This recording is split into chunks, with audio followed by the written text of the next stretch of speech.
주간 동안 잘 지내셨습니까? 할렐루야. 네, 아멘입니다.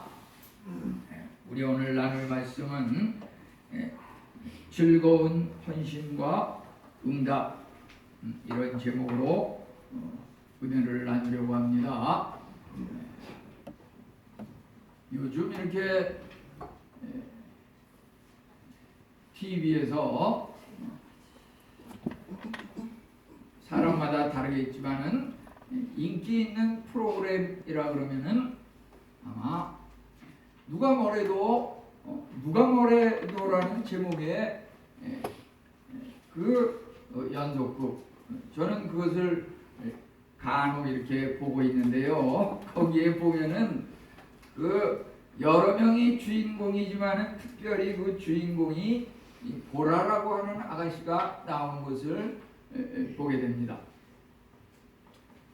그래서 저도 그런 그 보라라고 하는 용어가 이렇게 잠재의식 속에 들어가 있다 보니까 성경에서 특별히 오늘 이 1년 1독 말씀의 내용의 범위 중에서 그 듣자 성을 가진 그 보라라고 하는 그 여인 여선지자 중에 유일한 드보라라고 하는 그 사사에 대해서 눈이 쏠리면서 집중해서 그분에 대해서 이렇게 보게 되었습니다.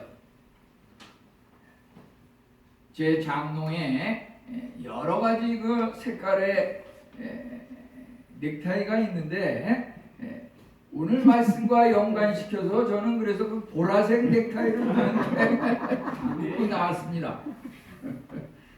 여선지자 드보라는 이스라엘 역사상 유일한 여자 사사였습니다. 당시 시대적 상황은 이스라엘이 가나안 왕 야빈의 억압하에 노예와도 같은 그런 어려운 상황에 있었지만은 드보라는 그 상황 속에서도 하나님의 약속의 말씀을 믿고 붙들고 오히려 승리의 찬송을 하나님 앞에 드렸던 것입니다. 여인 드보라는 바락이라고 하는 그 남자와 함께 전쟁을 통한 하나님의 구원을 본문에 노래하고 있습니다. 승리하리라고 하는 하나님의 약속의 말씀을 붙들고 하나님을 찬송했을 뿐만 아니라 그 약속의 말씀대로 승리한 것에 대해서 찬송했습니다. 이것이 3000년 전에 사사기 말씀으로 기록되었지만 오늘을 살아가는 우리에게 또 우리를 승리케 하시는 하나님을 찬송하도록 오늘 이 말씀을 통해서 우리에게 권면하고 여호와를 찬송하라고 하는 이 권면에 초대하고 있는 것입니다. 드보라는 아마도 수많은 성가대원들과 함께 하나님을 찬송하는 사사기 5장의 이 말씀을 하나님 앞에 드렸을 것입니다. 참으로 그 이전까지 약 20년간에 걸쳐서 하나님에 대한 찬송, 성가대원들의 찬송은 모두 중지되었고 가나안 이방들의 점령에 의해서 모든 것이 참으로 암울한 그런 시대에 있었지만은 여선지자 드보라를 통하여서 하나님을 찬송하는 찬송의 메아리가 다시금 울려 퍼졌던 것입니다. 드보라와 바락의 노래, 이스라엘의 고난의 이유와 상황, 즐거이 헌신한 자들에게 그 헌신에 따른 하나님의 구원의 응답에 대해서 오늘 살펴보기로 합니다. 우선 드보라와 바락의 노래라는 제목으로 살펴보면은 2절에서 영솔자들이 영솔하였고 백성이 즐거이 헌신하였으니 여호와를 찬송하라. 여기서 그 영솔자들이라고 하는 것은 지도자들을 말합니다. 지도자들이 앞장서서 지도하며 나섰고, 이제 백성들이 그 지도자를 따라서 함께 즐거이 헌신하며 하나님을 찬송하였던 것입니다. 지도자와 백성이 하나가 되어 합력하여서 즐거이 하나님을 헌신하니 이 얼마나 엄청난 힘이 솟아났는지 알 수가 없습니다. 이제 우리가 이 말씀 중에서 2절, 3절, 9절에 보면은 여호와를 찬송하라, 여호와를 찬송하리로다, 여호와를 찬송하라, 노래하라, 이 말씀이 4번에 걸쳐서 나오고 있는 것을 보게 됩니다. 지도자와 백성이 합력하여 하나가 되는 것은 참으로 선을 이루시는 하나님의 법칙이고, 그것이야말로 우리 모든 다 개인, 우리 가정, 이 나라와 세계가 번영하는 그 비결이라고 할 수가 있겠습니다. 하나님의 영광을 위하여 최선을 다해 하나가 되어 즐거이 헌신해야 합니다.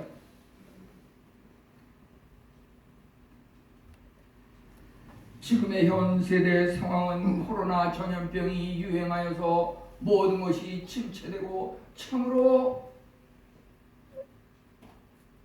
어찌할 바를 알 수 없는 암울한 이런 시대적 상황에 있습니다.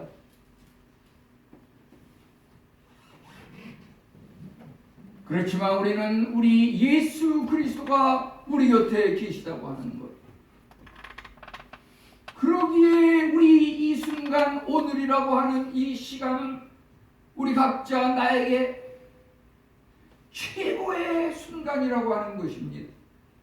우리 주위 환경은 코로나로 인해서 암울하고 침체되었지만 환경을 극복하는 예수 그리스도를 믿는 우리 성도에게는 매 순간이 내 인생의 최대 번영의 순간이라고 하는 것입니다. 예수 믿는 사람은 인생의 절정이라고 하는 것이 없습니다. 어제보다는 오늘, 오늘보다는 내일, 주님이 오시는 그날이 우리 인생의 최대의 절정기입니다. 최고의 전성기라고 하는 것입니다. 지금이야말로 우리 각자 인생의 최고의 순간임을 묵상하시기 바랍니다. 아멘. 드보라와 바락은 하나님을 찬송하였습니다. 왜 찬송하였을까요? 사람들이 항상 따르는 사람이 있고 또 따르지 않는 사람들이 있습니다. 따르지 않는 사람들은 여러 가지 이러저러한 이유를 대면서 따르지 않지만 그 내면적인 확실한 이유라고 하는 것은 그 따르는 사람들을 비판하고 부정적인 시각을 가지고 있기 때문에 따르지 않는다고 하는 것입니다. 여러 가지 이유로 바쁘다기보다는 부정적인 비판적인 시각 때문이라고 하는 것입니다. 하나님을 찬송하라는 것이 본문의 주제입니다. 드보라는 지도자들과 백성들이 하나가 되어 즐거이 헌신함을 힘입어 성공을 거두었지만은 그 모든 승리의 영광을 하나님께 돌려드리고 있습니다. 그래서 그 주제와 아울러서 그 결론 또한 하나님을 찬송하라고 하는 것입니다. 재앙의 날에 구원하신 구원자 하나님을 찬송하는 것입니다. 하나님은 영광을 받으시기 위해, 찬송을 받으시기 위해 우리를 창조하셨고 우리를 구원의 길로 인도하시고 우리의 모든 일들을 간섭하시고 세세히 관여하고 계신 것입니다. 사람이 싸워 이길지라도 전쟁은 하나님께서 싸우시는 것이고, 믿는 자들의 전쟁이라고 하는 것, 하루하루의 매 순간의 그 일생의 일들이라고 하는 것은 우리 성도 내가 하는 것이 아니라 내 안에 그리스도께서 하시는 것이기 때문에, 그분은 이미 승리하시고 만왕의 왕이고 모든 것을 승리로 이끌으시는 하나님이시기 때문에 믿는 자들의 인생이라고 하는 것은 실패가 있을 수 없고 승리만이 있는 것이고, 그 승리의 영광은 당연히 하나님께서 받으시고 하나님만이 찬송을 받아야 할 것이 마땅한 것입니다. 이제 하나님의 구원에 대해서 감사하는 것입니다. 시편 136편 24절은 우리를 미천한 가운데 건지시고 우리를 대적에게서 건지신 이에게 감사하라. 그 인자심이 영원함이로다. 우리가 참으로 예배를 드릴 때 내키지 않는 예배, 억지로 마지못해 드리는 형식적인 예배는 하나님께서 기뻐 받으시지 않으실 것입니다. 생명이 없는 예배입니다. 순종이라고 하는 것이 참으로 수동적인 의미라고 하면 보다 능동적인, 보다 높은 의미의 순종은 감사라고 하는 것입니다. 하나님 앞에 감사하고 찬송을 드린다고 하는 것, 그것이야말로 능동적인 자발적인 기꺼이 헌신하는 헌신의 예배일 것입니다. 우리가 참으로 살면서 감사의 내용들에 대해서는 그것을 기록하기를 무리에 기록하는 경향이 있습니다. 하지만 고통이라고 하는 것은 우리는 바위에 기록하지 않습니까? 하나님께서 우리에게 너무나 많은 감사의 조건들을 주셨지만 우리는 그것을 무리에 기록해서 그저 스쳐 지나버리고 잊어버리고 맙니다. 하나님께서 우리에게 연단을 위해서 우리를 보다 더 높은 은혜의 자리로 이끄시기 위해서 주시는 그 일순간의 고난을 우리는 잊지 못하고 그것을 바위에 기록해서 평생 마음에 보듬고 하나님에 대해서 부정적인 시각으로, 성도들에 대해서 부정적인 시각으로 그것을 지우지 못하고 있는 우리의 심정은 아닙니까? 우리의 신앙이라고 하는 것, 그렇게 해서는 안 될 것입니다. 드보라와 같이 가나안 왕 그들의 군대 장관이 이스라엘을 억압하고 힘들게 하는 그러한 어려운 여건 속에서도 즐거이 헌신하며 하나님을 찬송하고 하나님을 찬송하라고 우리 모두에게 권유하고 초대하는 그 같은 드보라의 신앙을 이 시간 한번 되새겨보지 않으시겠습니까? 우리가 감사해야 할 것은 그저 일이 잘 되고 내가 원하는 것들이 응답받았다고 해서 감사해야 하는 그것만이 감사의 조건은 아닙니다. 범사에 감사하라고 하였습니다. 이는 그리스도 예수 안에서 우리를 향하신 하나님의 뜻이라고 데살로니가전서 5장 18절은 말하고 있습니다. 어려운 가운데 감사하는 것이야말로 진정한 감사일 것입니다. 왜 이렇게 이스라엘은 고난의 상황을 맞이하게 되었습니까? 그것을 살펴보면은 이제 읽은 말씀 6절로부터 11절은 그 고난의 이유와 상황에 대해서 기록하고 있습니다. 그들은 참으로 하나님으로부터 멀어졌습니다. 하나님으로부터 멀어지면 큰 멸망이 따른다고 하는 것입니다. 하나님 명령에 불순종하고 악을 행하고 우상 숭배로 인하여서 이방이 침범하고 점령당하고 파멸에 이르게 된 것입니다. 하나님의 선택된 나라의 선민이 가장 행복한 땅이 가장 불행한 땅으로 변하였습니다. 백성들은 새로운 신들을 자기 나름대로 우상으로 숭배하였습니다.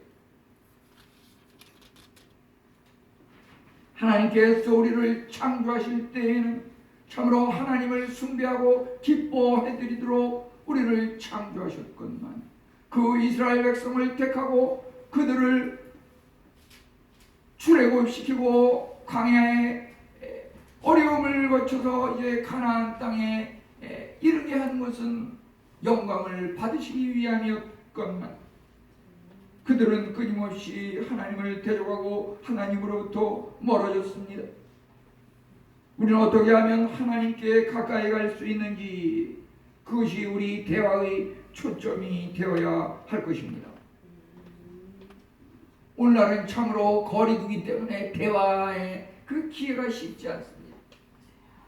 대화하지 못하도록 마스크로 다 입을 막아버렸습니다. 대화의 그 창이라고 하는 것은 어찌 보면 공동 카톡의 그 이야기를 주고받는 우리 작은 이 소그룹 한 30명 내외의 이 우리 성도님들이 대화를 나누는데, 여기서 어떻게 하면 하나님께 가까이 갈 것인지 말씀과 신앙 안에서 대화를 나누시기를 바랍니다. 여기 어떤 세상적인 정치적인 무슨 재미나 한번 인기를 끌어보려고 하는 그런 것보다도 하나님의 은혜의 말씀을 나눔으로 어떻게 하면 우리가 하나님께 가까이 가고 우리 성도들이 보다도 신앙에 유익할 것인가, 거기에 초점을 맞추시기 바랍니다. 하나님을 멀리하고 대적하여 하나님은 우리를 황폐하게 만드십니다. 어떠한 결과가 왔습니까? 8절에 보니까 전쟁이 성문에 있다고 하였습니다. 그렇지만 그 전쟁 가운데서도 하나님의 공의가 임합니다. 우리가 하나님을 버리면 하나님도 우리를 버리실 것입니다. 참으로 모든 것이 쇠퇴하고 악하고 나쁘고 최악의 상황이 됩니다.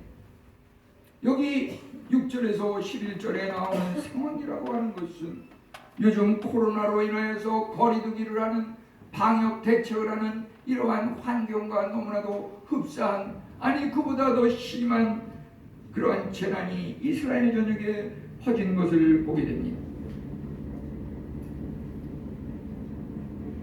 6절과 7절과 8절을 다시 보면은 대로가 비었고 행인들은 오솔길로 다녔다고 하였습니다.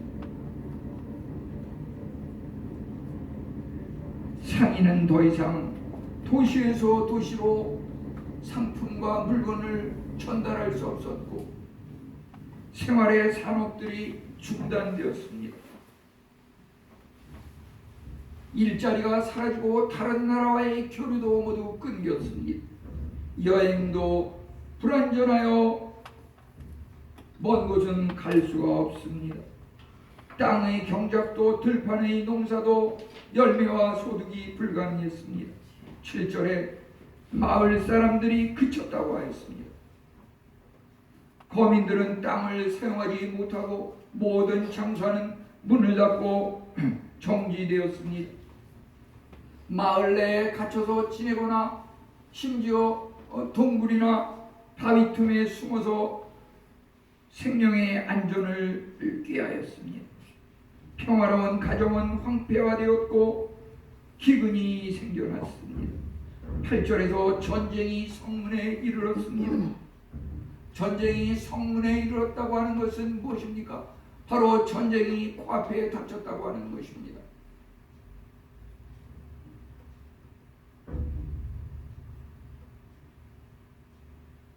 그제 그 TV에 보도되는 거 보면은 미얀마라고 하는 나라에서 그 군부가 정권을 착취함으로 말미암아 온 국민이 얼마나 어려움을 겪고 있는지 그 비참함을 이루 말할 수 없습니다. 성문에 이뤘다고 하는 것은 심지어 코앞에 전쟁이 다가왔고 땅의 중심부에 자신의 문턱에 교회 앞에 전쟁이 다가왔다고 하는 것입니다. 가장 거룩하게 신앙의 정통성을 지켜야 할 교회 각종 이단들이 성문에 와서 영적인 전쟁을 일으키며 도전해 오고 있습니다. 고린도전서 6장 9절로 10절은 둘이 앉아 우상 숭배하는 자는 하나님 나라를 유업으로 받을 수 없다고 하였습니다. 우상 숭배는 하나님을 멀게 하고 세상의 욕심을 추구함으로 죄악에 머물 때 전쟁을 통해 하나님은 벌하실 것입니다. 11절에는 전쟁의 두려움에 대해서 말하고 있습니다. 활 쏘는 자들의 소리로부터 멀리 떨어진 물깃는 곳에서도 여호와의 공의로운 일을 전하라. 물을 깃기 위해 우물조차 갈 수가 없었습니다. 그 우물 근처에 적들이 잠복하고 있어서 활을 쏘기 위해서 물길로 오는 선량한 그 여인들을 향하여, 또 엄마 손에 재민하게 재롱을 피우면서 따라오는 그 어린이들을 향하여 적은 호시탐탐 매복하고 숨어서 활 쏘는 그 순간을 기다리며 화살을 들고 있습니다. 평화를 추구하는 사람에게 적의 공격은 참으로 평범한 우리의 일상생활을 멈추게 하였습니다. 마을에 속한 우물을 봅니다. 그들은 참으로 물기를 차례를 기다리는 동안 공통된 관심과 일상사를 이야기합니다.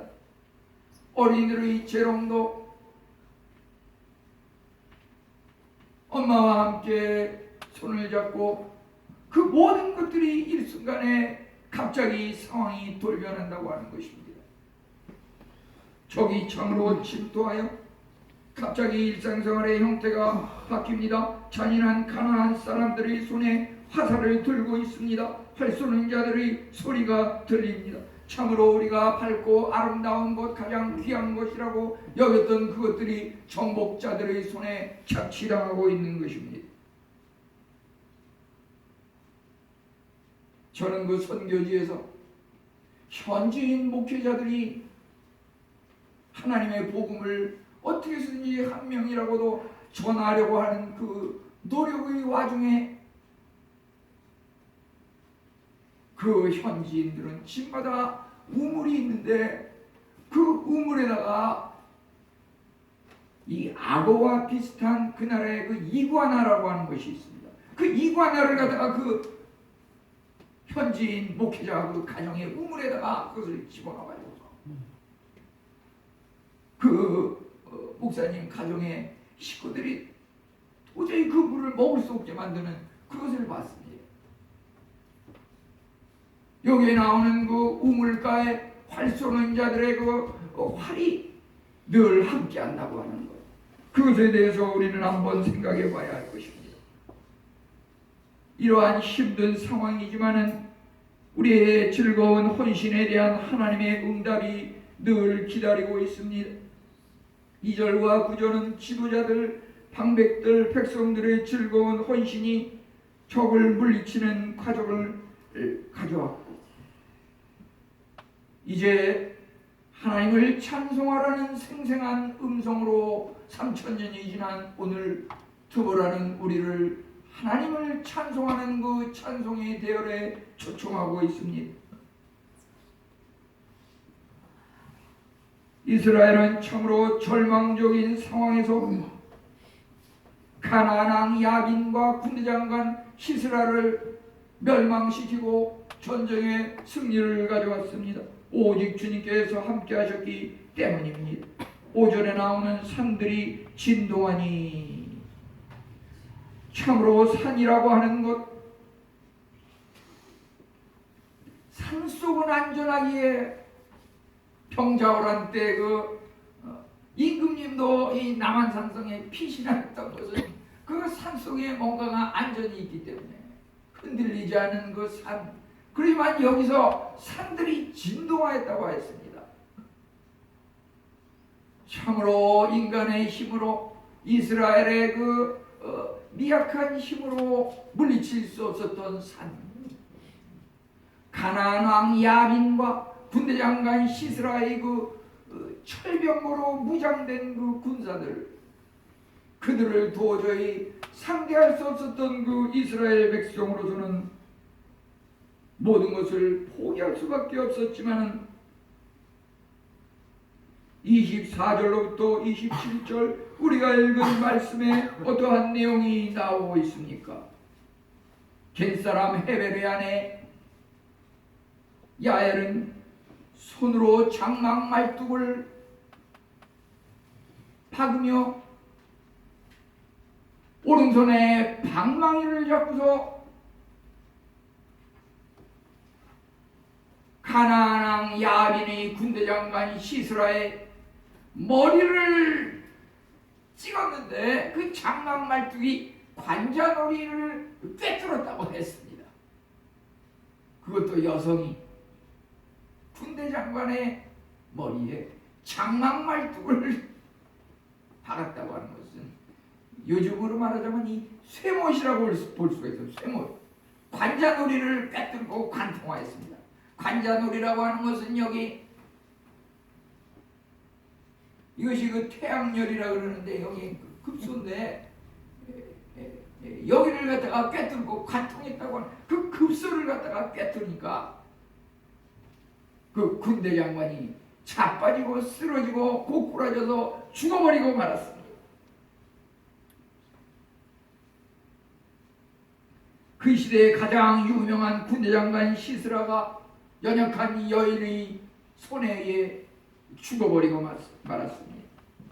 하나님께서는 가장 미약한 여인도 하나님의 그 섭리와 계획을 이루시기 위하여 귀하게 능력을 베푸시고 사용하신다고 하는 것입니다. 우리가 하추의 일을 하는데 남녀가 따로 없습니다. 드보라는 우리에게 참으로 하나님의 일을 어떻게 해야 될지 우리에게 교훈하고 있습니다. 회복에 대한 믿음의 찬송입니다. 즐거 현신하며 그가 찬송한 이유는 단순히 적과의 승리를 하였기 때문에 자축하는 의미에서 하나님을 찬송하라고 하는 것이 아닙니다. 믿음으로 즐거이 헌신하였다고 하는 것입니다. 이스라엘의 상황은 참으로 어떠하였습니까? 8절에 보면은 이스라엘의 4만 명 중에 방패와 창이 보였던가?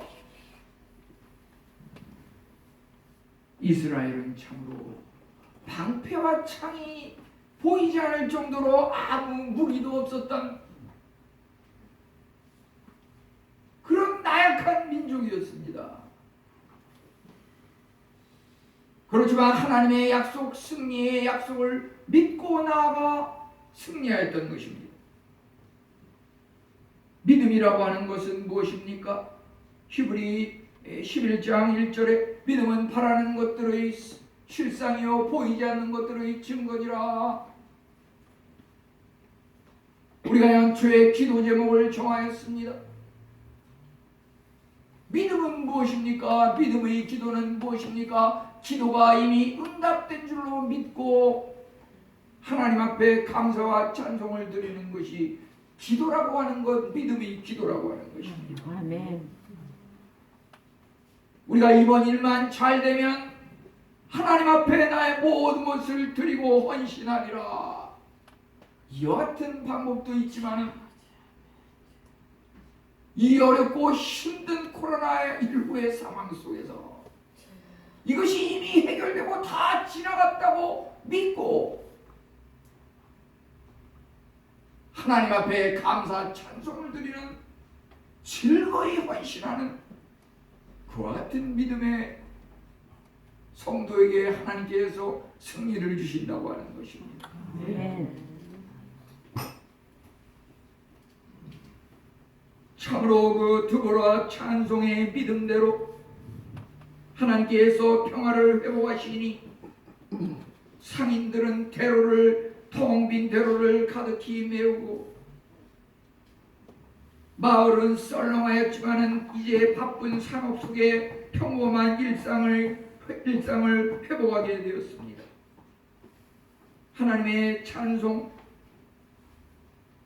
드보라가 말하고 있는 여호와를 찬송하라, 이 말씀을 생생히 잊지 말고 기억하시기 바랍니다. 우리 모두 전염병의 감염, 죽음과 재난의 두려움 없이 평화로운 일상생활을 살아갈 것입니다. 아멘. 고난과 시련이 없이 손쉬운 사랑은 없습니다. 모든 것을 하나님이 주관하심으로 승리할 수밖에 없습니다. 문제는 믿음의 분량에 따라서 이것이 주어질 것입니다. 이제 활 쏘는 자와 물 빚는 자, 이것은 늘 따라다닌다고 하는 것입니다. 우리가 하나님을 믿지만 그 믿음의 생활 속에 활 쏘는 자가 항상 있다고 하는 것입니다. 우리가 하나님 앞에 기도하지만 활 쏘는 자가 항상 우리 곁에 있습니다. 구원의 물을 마실 때 그 우물가 곁에 활 쏘는 자가 숨어서 잠복하고 있습니다. 그것은 무엇입니까? 죄라고 하는 것입니다. 세상 죄, 아직 하나님 앞에 고백하지 못하고 해결하지 못한 죄가 있으면 그 죄악이 우리를 겨누는 활이 되어서 그 기도는 죄로 말미암아 응답되지 않는다고 하는 것입니다. 하나님 앞에 우리의 기도의 제목과 소원을 아뢰을 때 먼저 우리는 하나님 앞에 죄 문제를 해결하고 청결한 가운데 하나님 앞에 아뢰을 때 기도가 응답된다고 하는 것입니다. 죄 용서의 확신이 생긴 이후에 구원의 영생수를 마시게 됩니다. 즐거이 헌신하며 우리의 맡겨진 일을 잘 감당할 때 하나님께서 함께 하셔서 우리의 행하는 고귀한 사업들이 번창 발전한다고 하는 것입니다. 우리는 참으로 죄로 인해서 하나님의 진노를 벗어날 수 없지만 우리가 믿는 하나님은 어떠한 하나님입니까? 시편 78편 38절에 하나님은 긍휼하심으로 죄를 덮어두신다고 하였습니다. 멸망시키지 아니하시고 진노를 여러 번 돌이키신다고 하였습니다. 긍휼의 하나님께서 우리 죄로 말미암는 진노를 멈추시고 거두시고 분노를 돌이키시고 우리를 용서하심으로 우리에게 승리를 약속하신 대로 승리를 안겨주신다고 하는 것입니다. 그런 것을 통해서 하나님께서 영광 받으시기 위함이 우리의 목적인 것입니다. 참으로 지금의 슬픔의 이 피라고 하는 것은 일시적인 것이고 이제 영원히 빛나는 그 햇볕이 우리 성도님들 앞에는 늘 함께하고 있음을 믿고 하나님께 영광 돌리시기를 축원합니다.